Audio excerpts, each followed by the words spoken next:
Allora, gli argomenti del giorno, come sempre i cambiamenti, Presidente, sono difficili, lo stiamo vivendo un po' qui in provincia di Belluno, dove forse sarebbe il caso di spiegare ancora un attimo questa riforma, anche importante direi nella sanità veneta, e qui torniamo un momentino sempre al percorso che porterà ad un'ULSS unica per provincia e alla famosa azienda zero. Vogliamo rimarcare un pochino qual è la trasformazione che avremo nelle prossime settimane?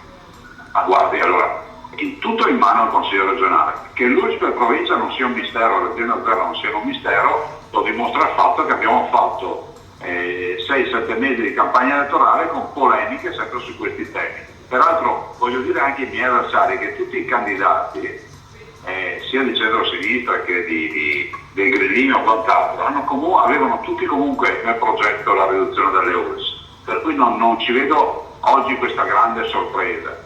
Ai cittadini non cambierà proprio nulla, cioè zero, parola mia, ma glielo dico perché avere un direttore generale invece che averne due non cambia nulla per i cittadini. Vorrei capire che i cittadini hanno fruito del servizio del direttore generale. Il direttore generale è lì per organizzare i servizi. Io se fossi un cittadino mi preoccuperei che non mi chiudano l'ospedale, che non mi chiudano servizi, che non mi chiudano sportelli sul territorio. E questo non lo facciamo. L'azienda zero che cos'è? È portare in pancia una nuova azienda tutte le funzioni che oggi sono diffuse su tutte le ULSS. Noi abbiamo 22 uffici legali. Perché avere 22 uffici legali che difendono la sanità del Veneto? Ne basta uno. Abbiamo 22 uffici tecnici di progettazione e che fanno gare per realizzare ampliamenti, strutture eccetera. Perché averne 22? Non ne basta uno. Certo. Abbiamo 22 staff informatici, perché averne 22? Abbiamo 300 dipendenti, ma non basta avere uno staff con meno dipendenti e magari dedicare i dipendenti in più ad altre attività sempre all'interno dell'ULSS. E infine glielo dico, abbiamo visto una gara, un concorso nella ULSS di Padova per dei posti di infermieri. Si sono presentati 5.500 aspiranti infermieri. Bene, se l'ULSS a fianco, l'ULSS di Belluno vuol fare un concorso, quei 5.000 verranno anche a Belluno, poi andranno a Feltre. Abbiamo costi di concorso, non basta fare un concorso unico. Allora anche lì, concorsi ne facciamo uno regionale e da lì si pesca, in maniera tale che non ci siano 22 volte costi per fare un concorso per infermieri. Il ragionamento non fa una piega, anche perché insomma si va verso questa direzione. Mi scusi, non fa una piega per un altro motivo, quello dico la sinistra. Se oggi si può fare l'azienda zero e non l'abbiamo fatto in passato, è perché questo governo ci dà la facoltà di farla. Giuridicamente si può fare solo oggi, non è che non l'abbiamo fatto in passato perché eravamo più intelligenti o erano più intelligenti. Tecnicamente e giuridicamente si può fare solo oggi, perché il governo di centro-sinistra ha dato questa possibilità. Tanto è vero che ci sono molte regioni che si stanno muovendo in questa direzione. È come dire che insomma in un certo senso andate nella stessa direzione, insomma. Vi hanno messo Nel 2012 noi abbiamo fatto il piano sociosanitario nuovo per il Veneto, dopo 16 anni.